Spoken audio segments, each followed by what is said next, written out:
Okay, so we have come to Oradour-sur-Glane, and it's somewhere that's been on our list for quite some time now. Yeah.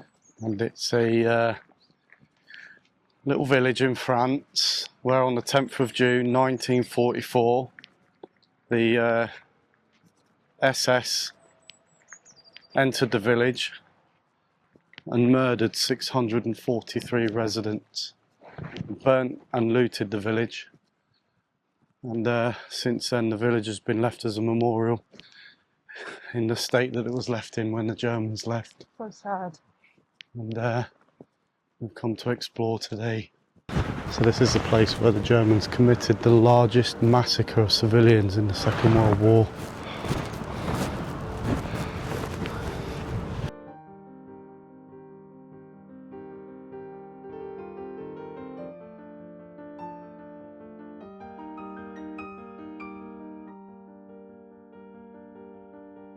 I don't think you realise the scale of this place until you actually come here. You just imagine it being quite a small village, but I'll take you down this street in a minute that I've just looked at, and unbelievable. It's translating this, and it said the centre of a group of men was massacred and burned by the Nazis. Clicked this one. So in this spot here.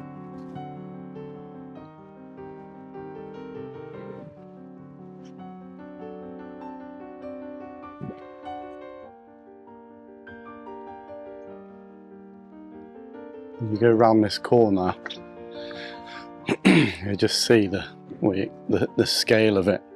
It's just unbelievable. Look at this. Oh my goodness.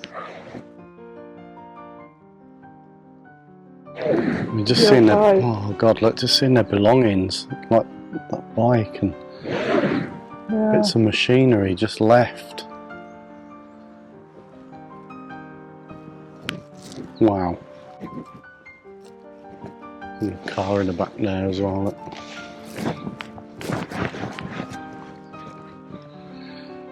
It's quite, it's very emotional actually, isn't it? Yeah. Look, I didn't realise the tram lines. Oh yes.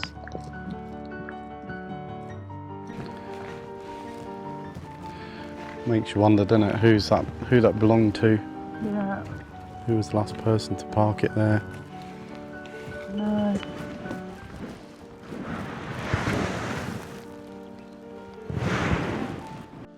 Let's see some of the shutters that are left on the windows up there, look. Oh yeah. As well. And these wooden ones, yeah. So it was the SS division Das Reich that was responsible for the massacre here. Mm-hmm. It's just, when you see bits like this, just the push bikes and the bits of machinery and stuff lying around, that really brings it to life, doesn't it? No. You know, because otherwise you could just be looking at, I don't mean this disrespectfully, but you could just be looking at some old ruin somewhere. But when you see, yeah, things like that, and an old bucket. I mean, look at that car; it's just been crushed under the rock. Yeah.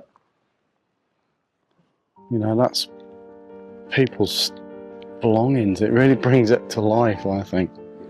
And again, I don't mean that disrespectfully, but it's another emotion to it, doesn't it? Yeah.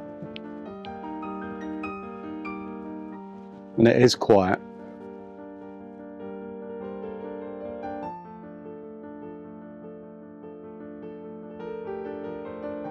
The French president visited in 1945. General de Gaulle, and described the martyred village as a symbol of the suffering of the French people during the occupation. Does it say where they're buried?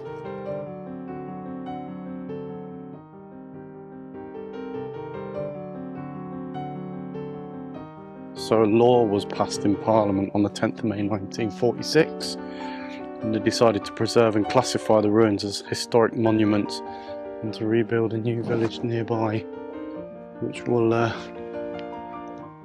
take you through on the way back up. Yeah.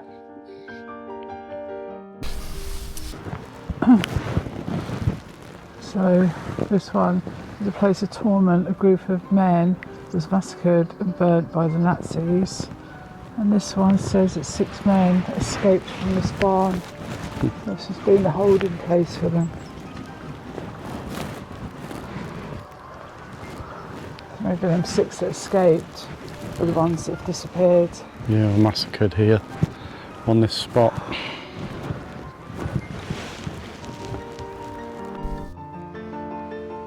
Still see all the charred remains on the front of this one.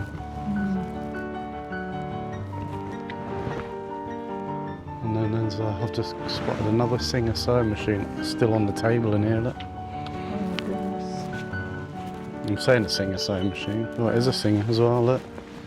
Oh wow. Oh look, there's the photos of the families. That must be the family, yeah. A bit closer. Yeah, so it looks quite a big house actually with that for that family. Must have been quite a wealthy family maybe. Maybe. But you can see obviously the front door there. And then this looks like what would have been a garageway. And it must have been their pride and joy.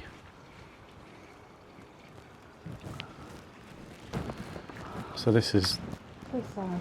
where hundreds of women and children were brought and massacred. Oh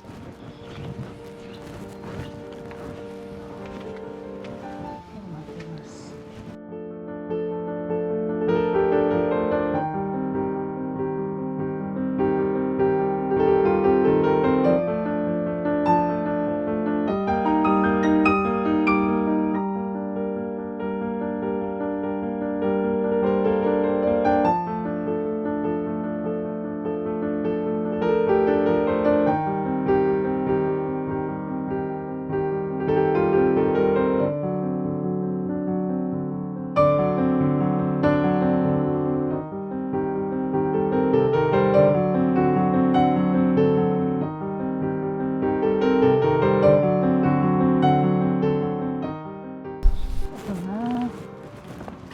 Tables, chairs. Yeah, again like this, a table outside. This was a coffee house. It's unbelievable, isn't it? A whole village just massacred. Quite a few houses had sewing machines, didn't they? By the looks of it. And then look at this place across the street. Look, that looks quite nice. Nice frontage, isn't it? Yeah. Butcher. Oh yeah. There's a butcher. Wonder who the butcher was for the village. Yeah, look. Oh my goodness. See where the tiles were on the wall there. Yeah. Again, whose was it? What was it doing there? Was it brought in for repair? Because there's another one at the back there. And then obviously whoever it belonged to never survived to get it back. Right. Another one over there. Be interesting to know a little bit more about the tram line. Yeah. Because although the village is it's big, I don't know if it's big enough to have a tram line. Well, obviously it must have been because there's one here, but do you know what I'm trying to say? Yeah. Did it run beyond this village into somewhere else or what? Cabinet Yeah, of, doctor. yeah. Yeah. Doctor's room. Doctor's surgery.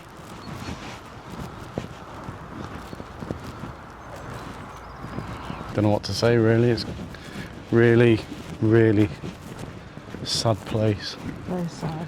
But on the flip side of that, I think it's really good that they've preserved it as it is. Yeah. Oh, As a, you can come and, you know, reflect. It hasn't been torn down No. and I've forgotten about. forgotten and No, definitely. built on. So, sad place, but a very Yeah. reflective place as well, I would say. Well,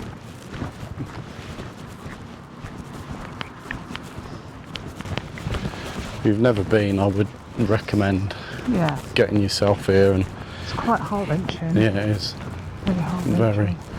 But just, you know, especially if you're interested in history. But even if you're not interested in history, just come and have a look and pause and reflect, and just, I think all the, like seeing the sewing machines and the bikes and people's belongings just left in place as they were, just really kind of,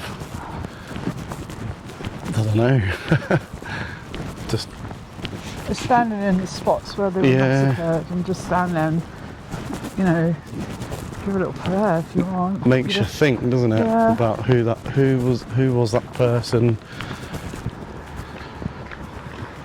Yeah, it's well worth a visit. Absolutely, like I say. And very sad. yeah, Very, very sad. Yeah. Feel it in your tummy walking around. so just in terms of bringing your motorhome then, we looked on park for night, and there's a couple of places around to park, but I've also noticed that around the new village, which we'll walk through in a minute, there's a lot of parking machines. Yeah. Well, that's probably to be expected, considering we've got this visitors attraction here. But over where those buses are, there's parking behind there, which Park for Night brought us to, but there's a height barrier on it, so just be aware of that. There is a few other places you can park. We've gone in the car camping. Yeah, we've parked in the car camping there, which we'll show you when we get back up there. But for now, we're going to go back in the visitor centre because I want to buy a book. Oh, do we? Again. Anyway, the visitor centre's behind, and you can buy, they do have a selection of books in there. Some of them are in English, and we've just picked up our little book there, €5.50. Okay. Gives a little bit more information. There's public toilets in there as well, but the toilets are shut at the moment. And I think behind here, behind this fence, they're building a big memorial centre in there as well, so I'm not too sure when that opens. No. I think some of these pictures are for families. All right. Yeah. I'm going to take a photo of this. So we can... So he must be a descendant of those people. Yes. Yeah. And then try and translate it. And then we'll just go to the top of the path here, and we'll see the names of all the people.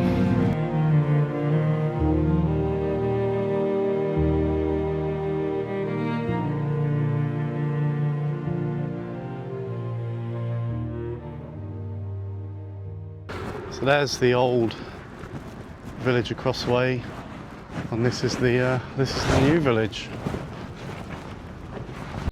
There is a couple of garages here for fuel. There is a supermarket as well.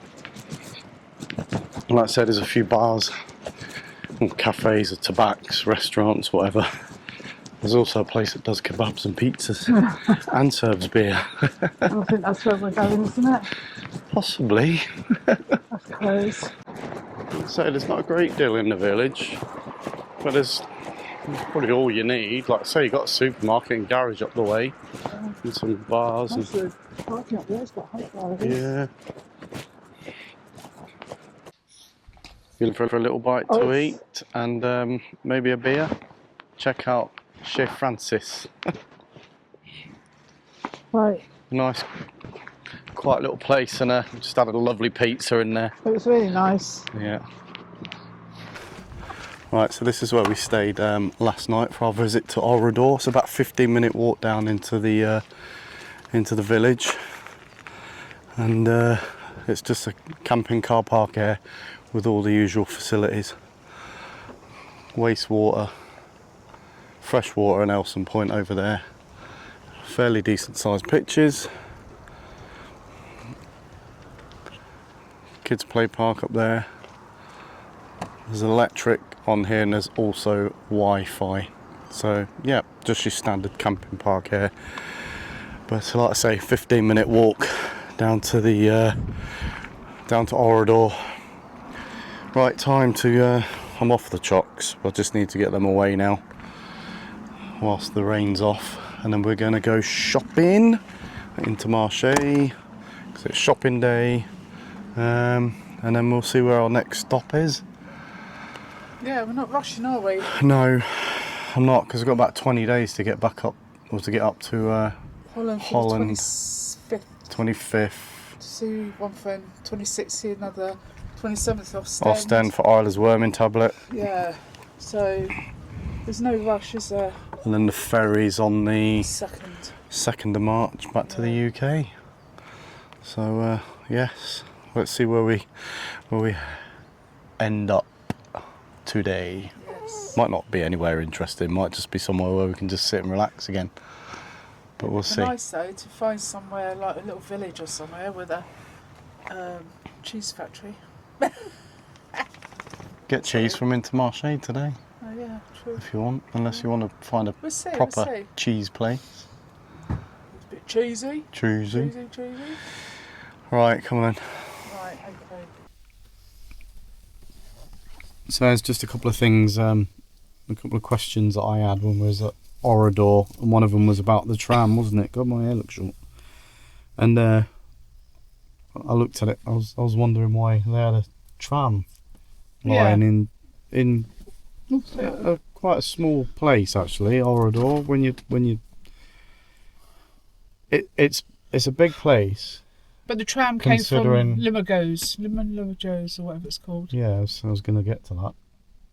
Okay, I'll shut up.